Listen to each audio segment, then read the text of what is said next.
Hi, this demo is about service desk issue triaging.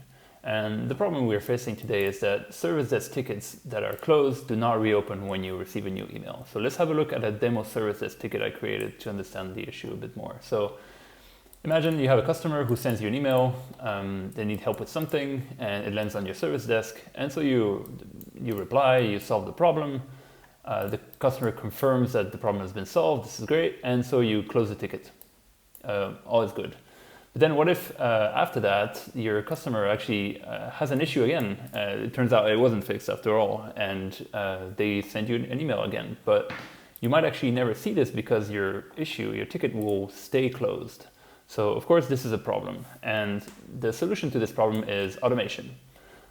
But automation within GitLab is a really big topic. It's a hard problem to solve, and it will take some time for us to implement this as a feature within GitLab, the product. So instead, I'm going to show a much simpler way to address this using a Ruby gem called gitlab-triage. It involves a bit of setup, but it's not too hard. So the idea of the demo is to showcase a basic setup so you can take inspiration from it and apply it to your own service desk. It's worth knowing that actually GitLab, we do use this gem ourselves to automate our own issue workflows, and we call it Triage Operations or Triage Ops. It's really interesting. You should check it out to get inspiration on all the things you can automate, because there's really a lot in there.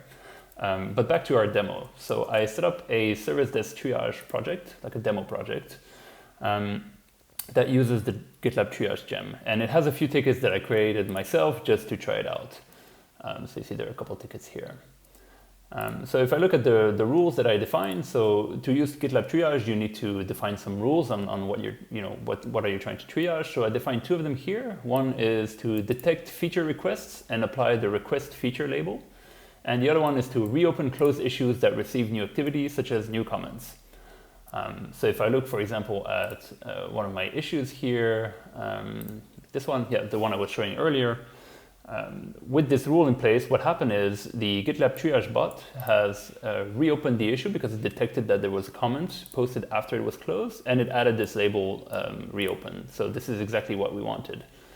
If I look at this other issue, so I was here, making a feature request. I want Windows 98 support, and the GitLab triage bot had noticed or detected the words feature request in the ticket, and applied this label called request feature.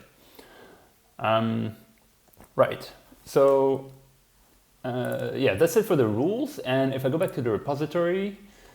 There's also a README in here that kind of outlines all the steps that I took to make this work. So I'm not going to cover all this in here. You should check it out if you're interested. I will mention what's missing and what's next.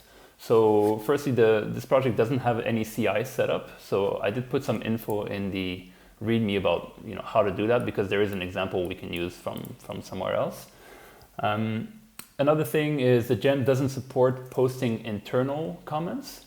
And this could be really valuable for service desks, of course. So I did open an issue for that, and the good news is we actually opened an MR for this yesterday, which was merged. So this should be coming pretty soon.